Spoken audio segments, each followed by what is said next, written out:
Okay, so I've got three adapters here. This is a 12 volt adapter, so you can see 12 volt showing up there. Let's see, which one's this one? This one looks like a 5 volt adapter. And then here's the 7 volt from Chamberlain. So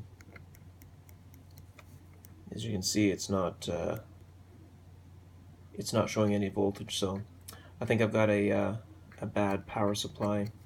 I'm just going to shake the cord a little bit, see if that does anything.